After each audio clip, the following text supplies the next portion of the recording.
Haleluya. Turashima Imana kubw'ubuntu bwayo itugiriye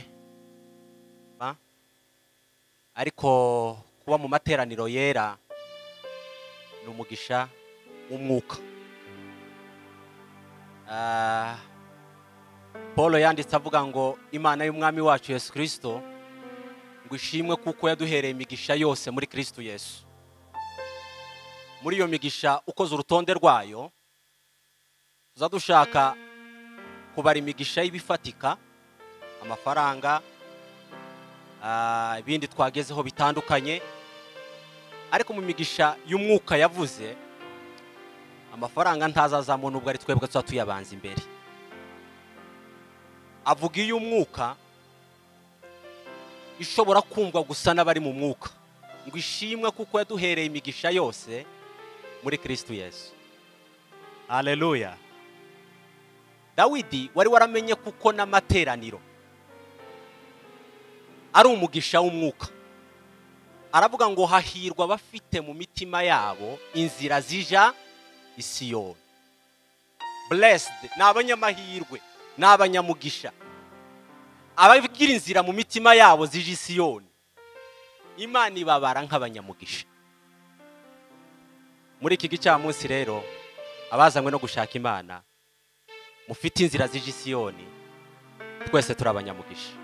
Reka duhe Imana icubahiro. Haleluya. Ndashima Imana kubwo kuba hano ko nabivuze ejo. Urugendo rwateguwe n'Imana. Ejo pastor yarabisobanuye cyane inzitizi rwagiye rugira, ariko turashima Imana kuko Imana takibasha kurogoya imigambi yayo. Imana yagambiriye irasohoza. Turashima ikaze ryanyu, rukundo mwatweretse. Nkuko nabivuze ejo, ikintu cibanze kumushitse kuruta ibindi byose ni ukumwereka urukundo n'umunezero kumwishimiye. Ibindi byose ukora biza biba accessoire, ariko iyo wamaze kumwereka urukundo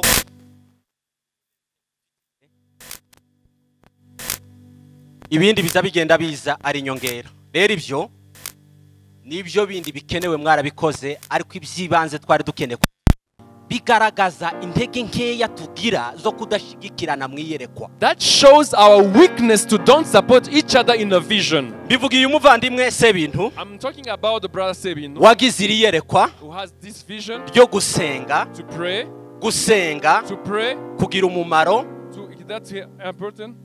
Gusenga kugira umumaro. Prayer, it's important. Kandi iyo umuntu asenze ari umwe, when someone prays alone, Imana yari yarabwiye Isirayeli, God tell Israel, irababwira ngo umwe wanyu the one of among you ngo azirukana 10 shall chase 1,000, ariko babiri muri mwebwe but 2 of you ngo bazirukana 100, shall chase ngo niba baba 3 10,000, birukana 1,000. if at 3, mwumva iyo matematike 1,000. irasa nihabanye n'iyacu dusanzwe dukoresha. This mathematical different to ours. Nimba umwe muri bo yirukanye 10, if one can chase 1,000, bivuze kuko babiri bari bakwiriye kwirukana 20. normally 10, normally 2 shall chase 20. Niba umwe yari kwirukana 10, if one can chase 10, mu mibare ifatika normal calculation, babiri bakagombye kwirukana 20. 2 was supposed to chase 20, ariko babiri birukanye 100, but 2 chased 100, batatu birukanye 1,000. 3,000. Arivuga mu ngero zo ku rugamba barwanaga. He said it in the battle. Ariko Yesu ngwaze abikoresha mu buryo bwo gusenga. But when Jesus came, he showed us in our prayer life. Hallelujah!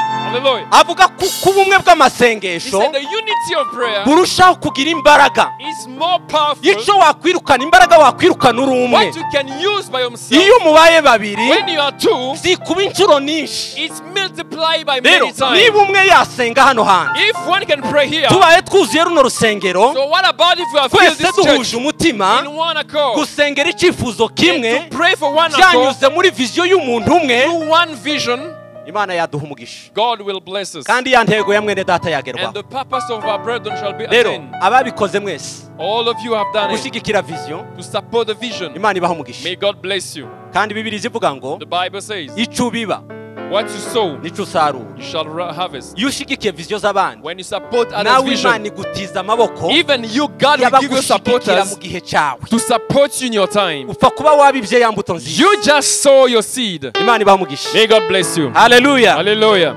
Amazina yanjye nitwa Ngendo Christophe. My name is Ngendo Christophe. Ndi umu evangeliste muri Foursquare. I'm an evangelist in Foursquare. Uko babivuze twazanye na bene data. As they have said, we have come with brothers. Tuyobowe na revera wacu Pastor Kado. We are led by our Reverend Pastor Kado. N'umuvandimwe Prof Emmanuel. He is and our brother Prof Emmanuel. Twishimiye kuba hano hantu. We are glad to be here. Imana iduhana umugisha. God bless us. Ndi umwigisha wa mbere. I am the first teacher. Inyuma hari abandi. Behind me there are others. Muri ADPR baza babyita ngo ni ijambo ry'urufunguzo. In ADPR they call it the key word. Gukoresha ijambo ry'urufunguzo. I am going to use that. Turasoma mu gitabo cyo guteka kwa kabiri. Can we read on the book of Deuteronomy? Guteka kwa kabiri bice 28. 28th chapter of Deuteronomy. N'umurongo wa mbere. And the first verse. Turaza kurangiriza muri Luka. And then we shall read in Luke. Reka tubanze duhere mu gutegeka kwa kabiri. First, let's start in Deuteronomy 28. Ibice 28. Chapter 28. Ibice 28. 28th chapter. N'umurongo wa mbere n'uwa kabiri turongera dusome kwa 12. From the first and the second and we will jump also on the 12th. Gutegeka kwa kabiri. Deuteronomy. Ibice 28. The 28th chapter. Umurongo wa mbere. Reading from the first verse Yaza kwa kabiri to the second. Dusimbuke dusome kwa 12 w'ico gice. Then we shall jump to the 12th verse of the same chapter. Reka dusome mu izina rya Yesu. Let's read. 28 umurongo wa mbere haravuga ngo nugira umwete wo kumvira Uwiteka Imana yawe. Nuwo kwitondera amategeko yayo yose ngo utegeke uyu munsi Uwiteka Imana yawe izagusumbisha amahanga yose yo mwisi. Kandi iyi migisha yose izakuzaho ikugereho. Niyumvira Uwiteka Imana yawe. Amen. And it shall come to pass, if thou shalt hearken diligently unto the voice of the Lord thy God, to observe and to do all his command, which I command thee this day, that the Lord thy God will set thee on high above all nations on the earth, and all these blessings shall come up upon thee, and overtake thee, if thou hearken unto the voice of the Lord your God. Amen.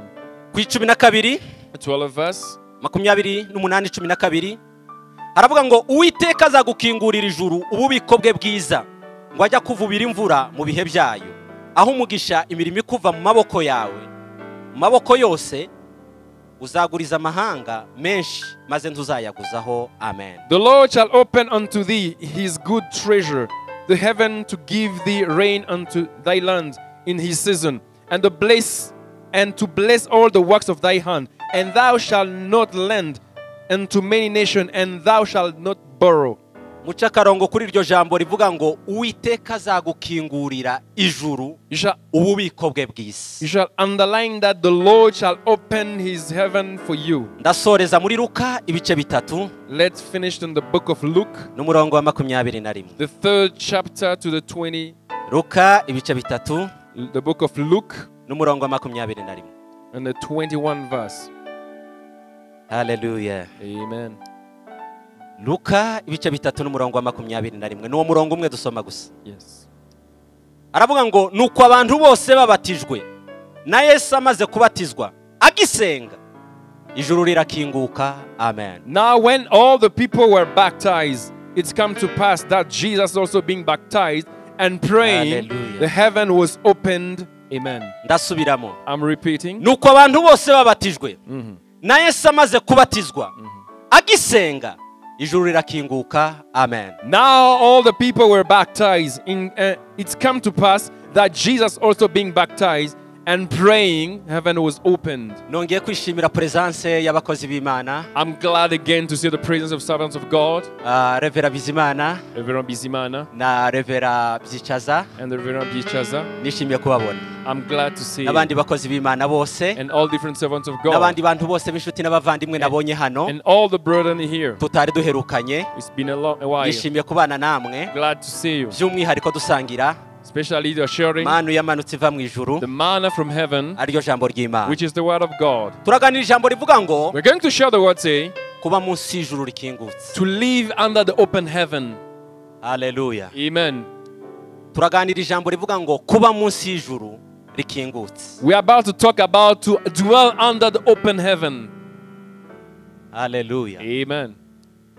Iri jambo naryumvise ari ijwi rinini. This word, I heard it with a loud voice. Sinzibagirwa iryo joro mu buzima bwanjye. I will never forget that night. Numva umuntu ko ansomera kino cyanditswe. And I heard someone reading this verse for me. Kivuga ngo Uwiteka azagukingurira ijuru. Saying the Lord shall open his heaven. Ububiko bwe bwiza. And from his treasure. Ngo ajya kuvubira imvura. And shall release rain mu bihe byayo. on his season. Hallelujah. Hallelujah. Kangutse. Or jumping. Numva nyumvise birenze iminsi nari maze nsoma rino jambo. When I woke up, I realized I've understood it differently. Numva mpawe rino jambo rivuga ngo kuba munsi y'ijuru rikingutse. And I received that word to dwell under the open heaven. Ndavuga ibintu bitatu muri rino jambo. I'll talk about 3 words through this. Ikintu cya mbere, ijuru ni iki? What is heaven? Ijuru rifite ibisobanuro bigera nko kuri bitatu. Heaven has like 3 meaning or definition. Igisobanuro cya mbere cy'ijuru. The first meaning of heaven. Ijuru ni ubuturo bw'Imana. Heaven is a dwelling place of God. Hallelujah. Amen. Bibiri iravuga ngo ijuru ni intebe y'Uwiteka. Bible says heaven is ngo naho isi ni intebe y'ibirenge byayo. And earth is the footstep of God. Iravuga ngo mwanyubakira nzuki. Which house can you build for me? Bivuze kuko ijuru. That means that heaven ni ubuturo bw'Imana. Is a dwelling place of God. Hallelujah. Amen. That is the number one example. Igisobanuro cya kabiri cy'ijuru. The second meaning of heaven. Ijuru ni ubuturo Imana yageneye abera. Heaven is a dwelling of holy. Twebwe mu buzima bwacu turaba egoiste turikunda. In our life we are selfish. Iyo ubonye ikintu cyiza, when you see something good, wumva kaba kantu kawe wenyine. We wish it to be only yours. Ariko Imana imaze kurema ijuru, but when God created heaven, ibona ubwiza bw'ijuru, He sees the beauty of heaven. yishimiye gutura mu ijuru yonyine. He didn't delight to stay alone in heaven. Yishimiye kuzarituranamo n'abandi. He delight to live with others. Imana icubahiro. Hallelujah. Amen. Ijuru ni ubuturo bw'abera. Heaven is the holy people place. Paul yandikiye Abafilipi. Paul wrote to the Philippians. Ibice 3 n'umurongo wa 20. The 3rd chapter 20. Arababwira ngo naho twebweho. Say us for us. Iwacu ni mu ijuru. Our dwell is in heaven. Niho dutegereje kumukiza azaza. It's where we are waiting our Redeemer. imibiri yacu. To come to transform our body. Igasa n'ubwiza bwiwe. To transform it to His glory. Yerekana kuko hariho ubundi bwoko. That shows that there is a nation. Bushobora kuba butuye mu isi. God are living on earth. Hallelujah. Hallelujah. Billy Graham yigeze kwirata umunsi umwe arimo aganira n'abanyamakuru. Bill Graham used to say when he was talking about journalists, arababwira ngo kimwe mu bintu biza bimushimisha. So one of the things that pleases me, ngo nuko agira ubwene gihugu bubiri. It's because I have 2 citizenship. Ndi umunyamerika. I am an American. kandi ndi umuturage wo mu ijuru. And I am a citizen of heaven. Hallelujah. Hallelujah. Nubwo abantu bajya bambona muri buno buzima. Though people sees me here, mfite nationalité américaine. I have an American nationality. Kintu kijya kinsi ku mutima. But another thing in my heart. Nukumenya ko no mu ijuru ari wacu. Even heaven. Paul yandikira Abafilipi. Paul wrote to the Philippians. arababwira ngo naho twebweho. For us. Imana icubahiro. Hallelujah. Nukuvuga ngo hari abandi. There are others. badafite umugabane mu ijuru. They don't have a portion in heaven. hari abandi. There are others. batizera ko mu ijuru ari iwabo. They don't believe that heaven is their place. hariho ibyo batubahirije. Because they don't know something. If they fulfill those, Imana yari yarabateguriye ijuru. God has prepared heaven for them. ubuturo bw'abera. Heaven is for holies. Yesu agiye kuzamurwa. When Jesus was about to ascend, muri Yohana ibice 14. in John 14, arababwira ngo sinzabasiga nk'imfubyi. I will not leave you alone. arababwira ngo ngiye kubategurira ibyicaro. I'm going to prepare your seat, kugira your ngo aho place. nzaba. Because where I will be, ariho namwe muzaba. you shall be too. mbasize mu isi. I'm leaving you on ariko earth. destination finale y'ubuzima But your bwanyu final destination ni mu ijuru. it's in heaven. duhe Imana icubahiro. Hallelujah. Hallelujah. abizeza kuko ibimuzamuye What ascends ni him ugukora ikintu kizategura ubuzima bwabo is to prepare their life kugira ngo bazabane nawe mu bwiza. so they shall live with him in this glory. cya kabiri rero, The second, igisobanuro cya kabiri ijuru ni ubuturo bw'abera. the second, heaven is a place of holy abakiriye people. Kristo mu bugingo bwabo Those who receive Jesus in their baba hearts, bakiriye access kuri nationalité y'ijuru. they have received another citizenship of heaven. Hallelujah. Hallelujah. bimwe mu zubyo uzaje wirata muri buno buzima. One of the things you have to be proud of, ntekereza ngo niba nuko tutamenya agaciro kabyo neza. maybe because we don't understand the bimwe mu value. bintu umuntu yo kwirata abandi. One of the things you have to be proud of, Hallelujah. hallelujah, nuko uganira n'undi muntu is to talk about someone else. ukamwibutsa Say to remind, iwacu ni mu ijuru. heaven is our place.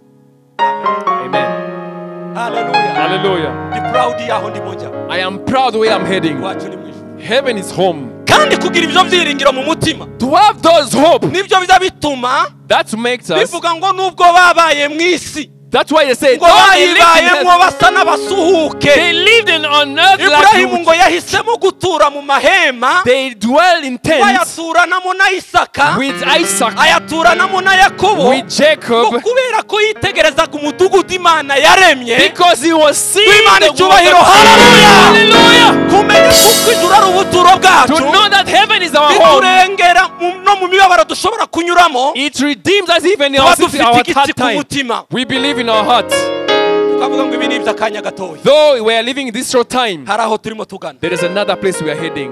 Rick Warren yaravuze Rick Warren said, ngo abakristu bakagombye kugira impamvu zo gukundana Christians have reason to love each ngo other kuruta uko abantu bakundana bavukana muri buno buzima busanzwe. than brothers love each other. Abigereranya mu buryo butangaje. He gave an example like this. Aravuga ngo iyo umwana aza kuvuka If a son is born, ngo ajya amara amezi 9 mu nda. before he is born, Ngo he ariko spent yiteguye 9 months, kuzabaho imyaka 80 cyangwa 90. 9 months in the womb before to live 90 years on earth. Igihe cyo kuba mu nda ngo ni kigufi cyane. The years the time on the womb is short. N'amezi 9. It's only 9 months. Ariko abashe kurama. But if he lives long, Dawidi yaravuze ngo iminsi yo kubaho kwacu David say ngo our ni life, imyaka 70. it's 70. Ngo kandi nitugira intege If you will work ngo ni hard, 80. it's 80. Aravuga ngo uko ngo niko abakristu bari muri ino si ngo That- barasa na y'amezi 9 bari mu nda. That's why Christian on earth, Ngo here on earth, biteguye kuzavuka bakavukira mu bugingo buhoraho.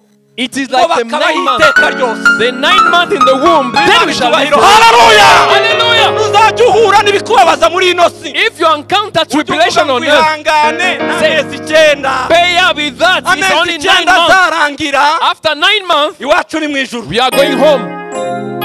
Amen. Hallelujah. Hallelujah. Hallelujah. Cya gatatu. The third. Ijuru igisobanuro cya gatatu cy'ijuru. The third meaning of heaven.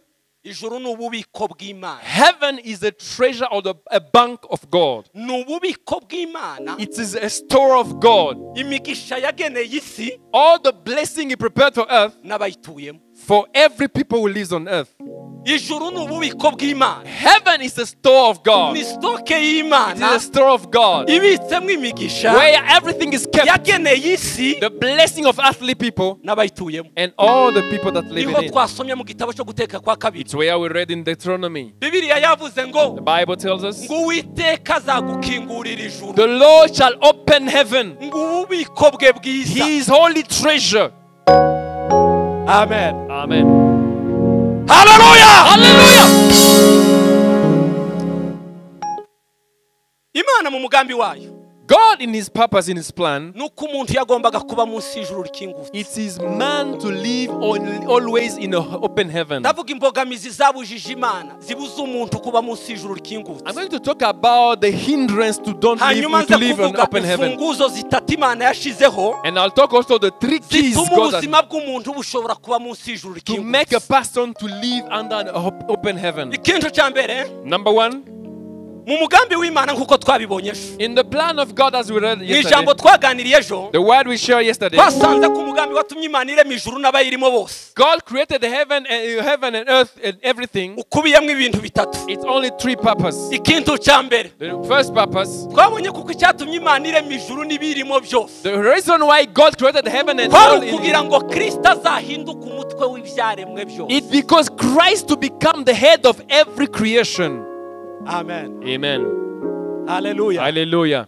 abo twari turi kumwe ngira ngo murabyibuka. Yesterday, those who were here, you remember. Twabonye kuko umugambi watumye Imana irema ijuru n'ibirimo byose. We found that God could create heaven and Uwa everything. mbere nuko Kristo ahinduka umutwe w'ibyaremwe Number 1 is Christ to become the head of everything. mu Bakolosayi igice cya mbere In first Colossians 1, n'umurongo wa 16 on the 16th verse, haravuga ngo kuko intebe z'ubwami because all the thrones ngo n'ubutware bwose and their authority, ngo ibiboneka the visible ngo and n'ibitaboneka the invisible, ngo byose ni wowe wabiremye all them you have ngo created them, kandi ni nawe and they are byaremewe. created for Him.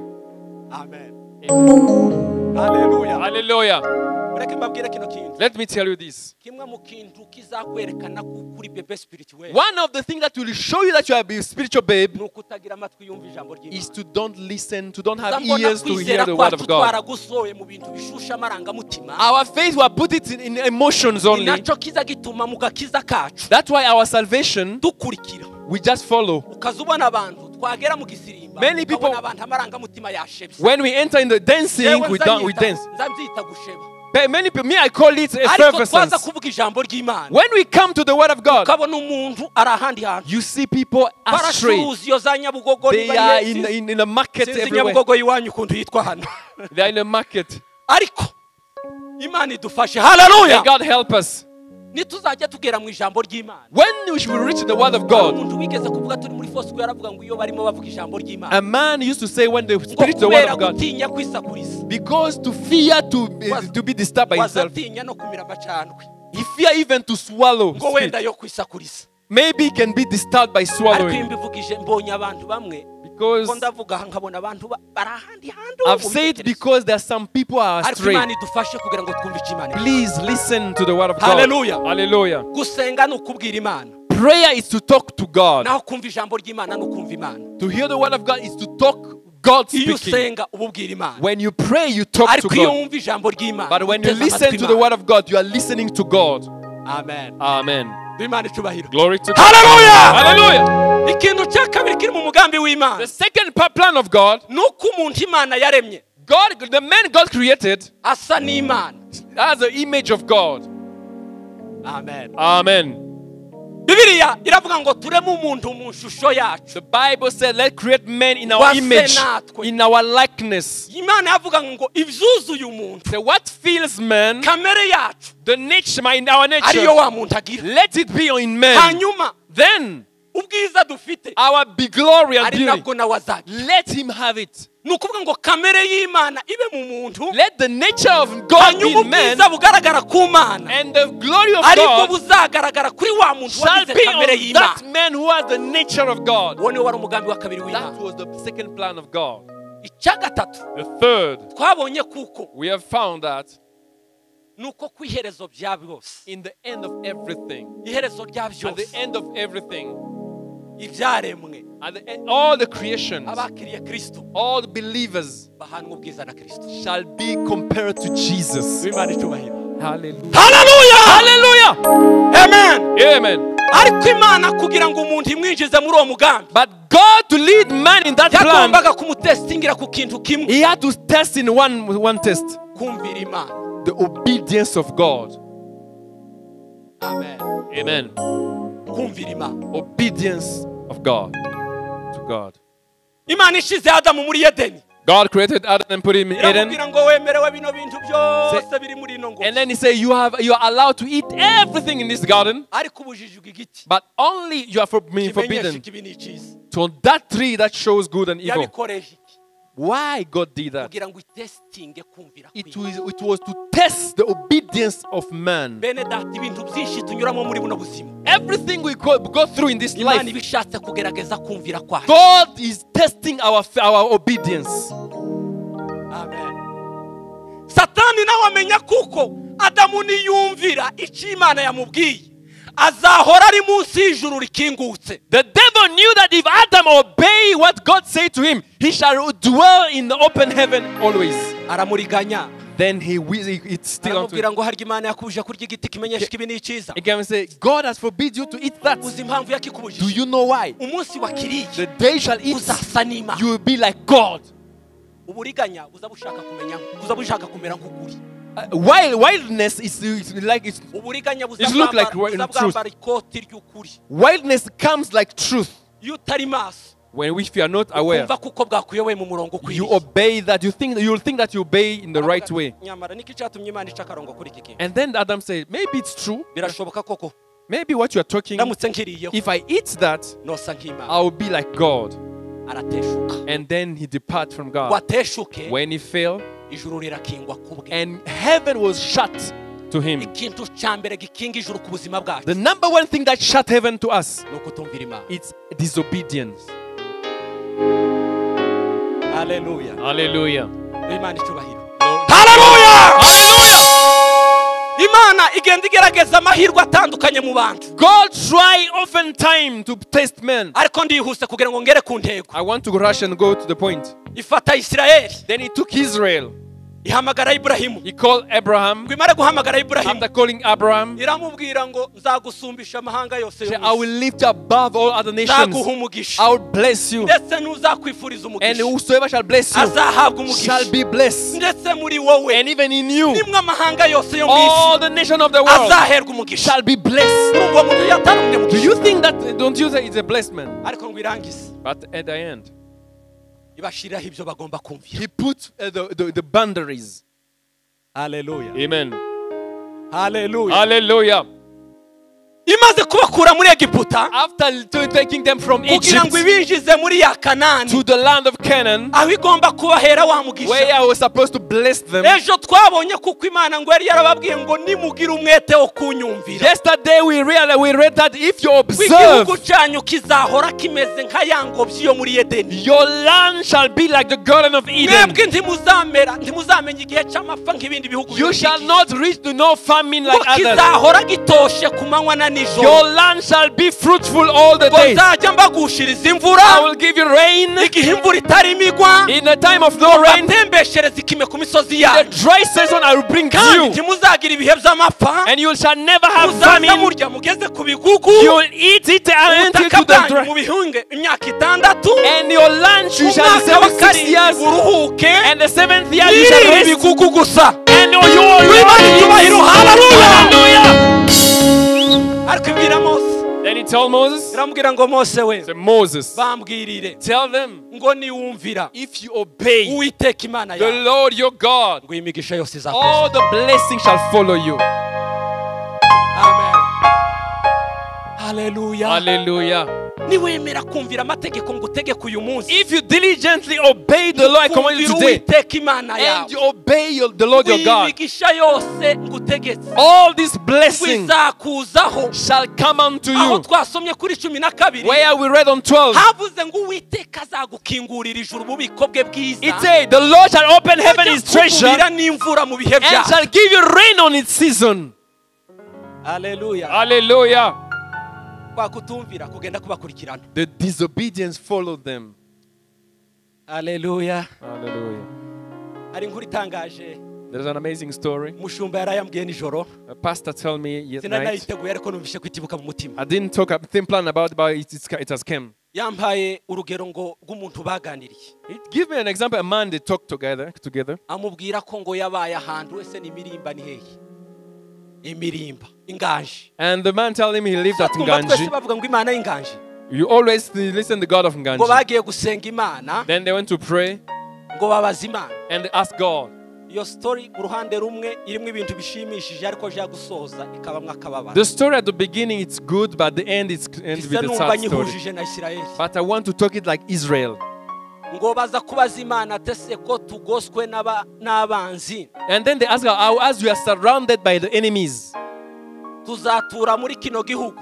Shall we live in this land? Imana ngo irababwira ngo mbahaye isezerano nzabarindira hano hantu. God tell them, I give you a promise, I will protect you here. Nothing shall touch Yari you. mabwirwa amakuru n'umuntu wari urimo. And he was told the story, but the person who was there. Iyo nkuru yayimbwiye nijoro. He told me the story yesterday. Ngo babibwira abantu bati ntibishoboka dukurikije imbaraga duhaye tubona zitugose. And then the people say it's impossible according to the hano enemy. ntibishoboka. We cannot dwell here.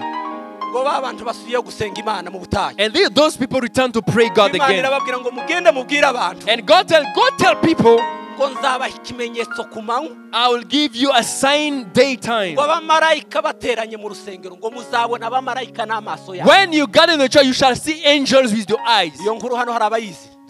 Is there people who know the story? Muzabona abamarayika mu rusengero. You shall see angels in the church. Abantu bose ngo umunsi yababwiye niba atari uwiyinga. Abahingaga noneho barareka ati mureke noneho tuje tuze kureba. And people who told the story say, let's go to church and see. Ngo bagereye mu munezero w'umwuka. And when they reach there, they rejoice the Lord. Babona abantu ku bikuta bambaye imyenda y'umweru. They saw people on the walls with white garments. And God tell them, this is a sign that I will protect you in this land. ntitwohaba. But in the morning, people woke up and said, we shall not. Nimuyibwire dushakire uburyo muzaduherekeza tugende. But people say, tell your God to show us another place. We will not stay here.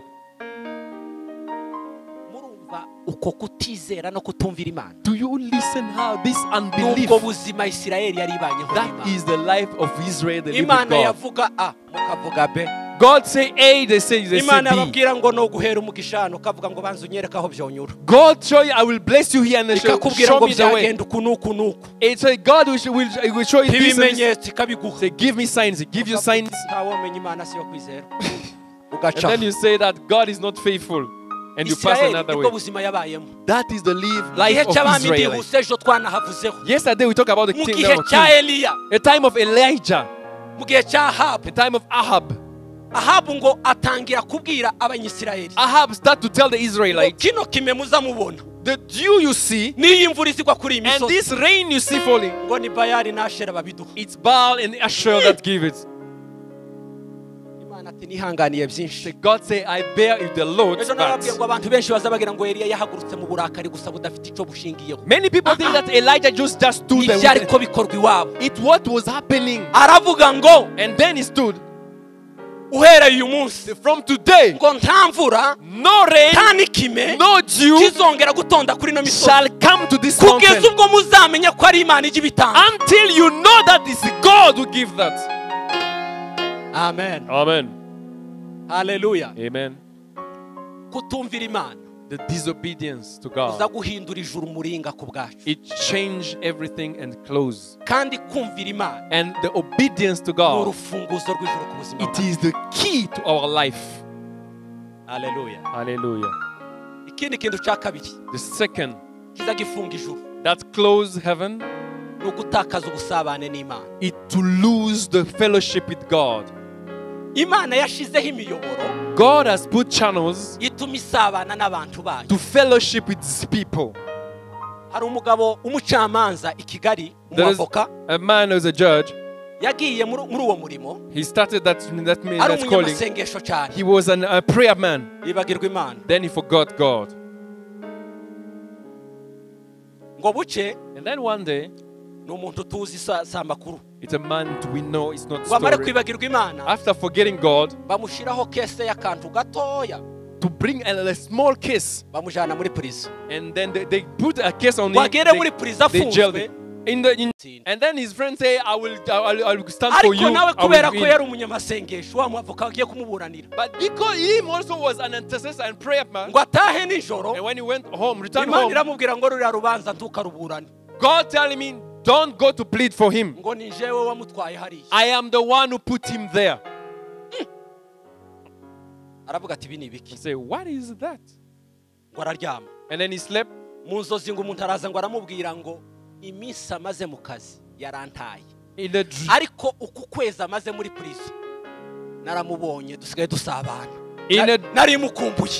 in a dream. Hallelujah! Hallelujah. A person say, what God needs the most is your fellowship with him. Amen. Hallelujah.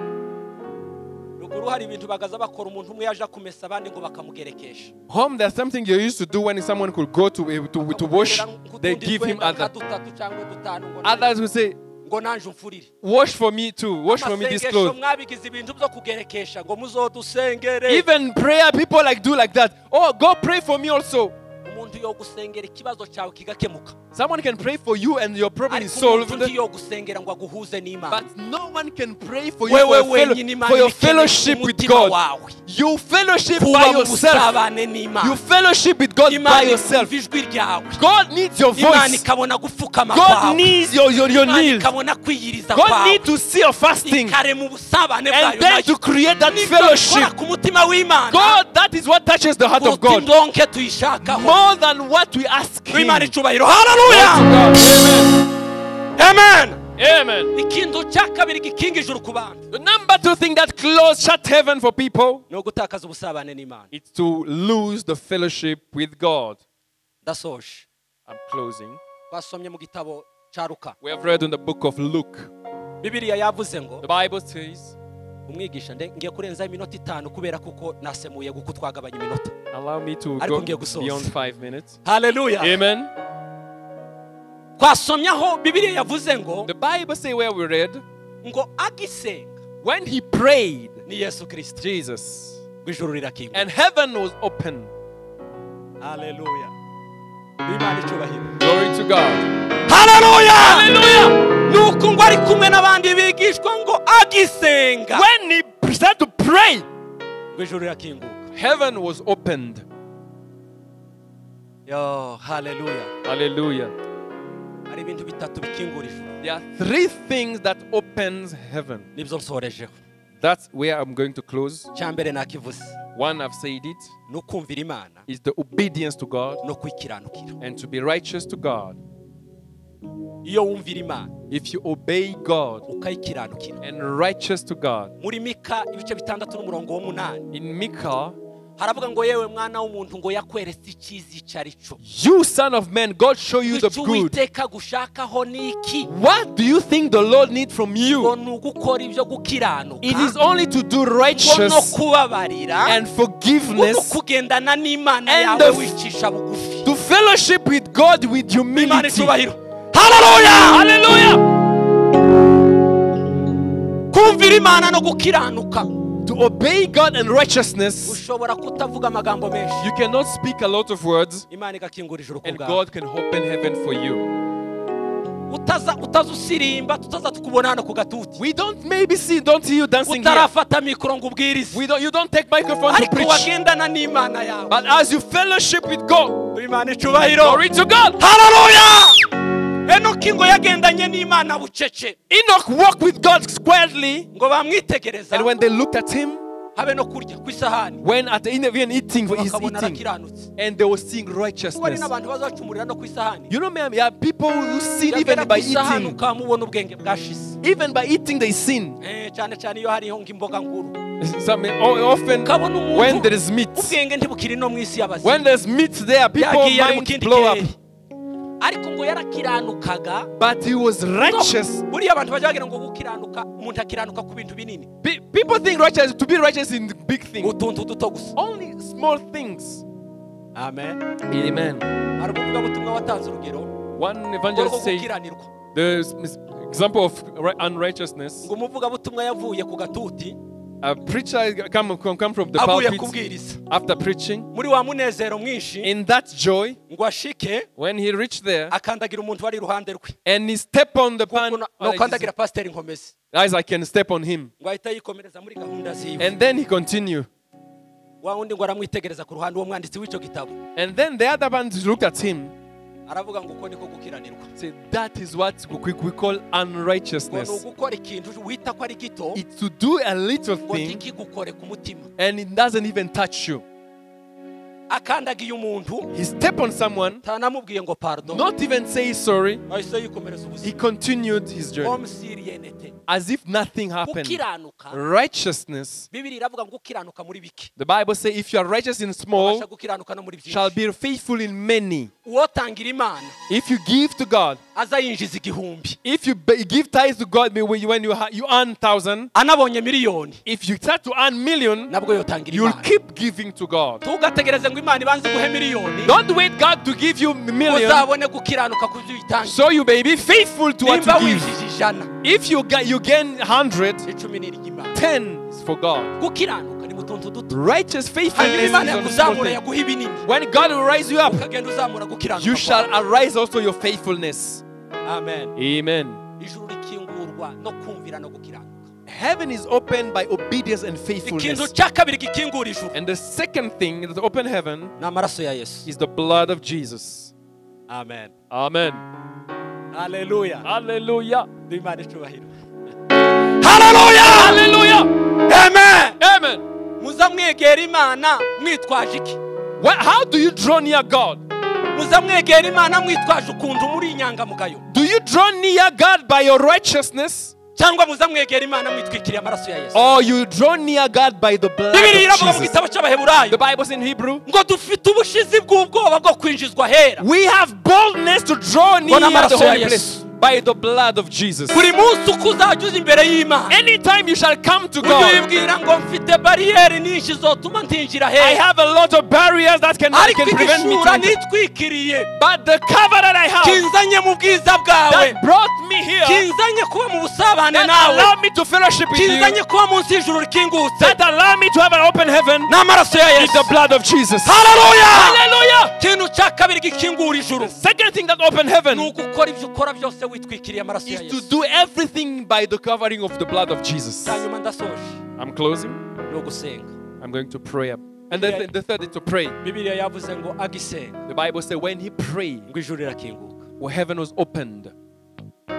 Amen. Amen. Hallelujah. Hallelujah. Reka nsoreze kuri kino kintu. Let's conclude by this one. Yesu yabanye n'abigishwa Jesus lived with his disciples. yabigishije kubwiriza He didn't teach them to preach. kandi agiye kubasigira umurimo wo kubwiriza. And then he was leaving them to preach. ntiyakoze teoloji ngo abasigire He teoloji didn't teach them theology to teach them. ariko icyo yabakoreye Then what he did, yabigishije gusenga. he taught them to pray. kubera iki yabigishije gusenga Why to pray? kandi ariho agiye kubaha misiyo yo kubwiriza isi Why he was sending them to preach. mu ijambo rimwe. One, nuko iyo umuntu azi gusabana n'Imana it's because when you know how to fellowship with God, amenya kuganiriza abantu. you know how to talk with God, with people. Amen. Amen. Amen. Amen. Imana icubahiro. Sinzi ko mwabyumvise. Hallelujah. Hallelujah. iyo umuntu azi gusabana n'Imana, If a man know how to fellowship with iyo God, waremye ubusabane bwawe n'Imana, if you have created your fellowship with iyo God, ubasha kurema imiyoboro ituma wumva ijuru, you have created the channel to talk with God. kuganiriza abantu biroroha. To talk with people, it's very easy.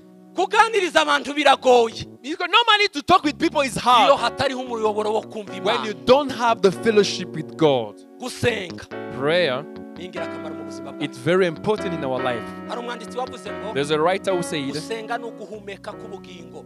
prayer is the breath of our La soul. prière est la respiration de l'âme. Prayer is the respiration of our Ni soul. ukuvuga ngo iyo umuntu arimo asenga, So when you pray, Imana ijya ivuga ngo arahumeka. God is saying he's breathing. iyo umuntu adasenga When someone doesn't pray, ajya abarwa nka koro inerte idafite muvuma. is a person who is not working. igikorwa Imana ijya irebera ku buzima bwacu dufite sante. The activity that shows our health. Amen. Amen. wowe gushakamo yo ikubonamo.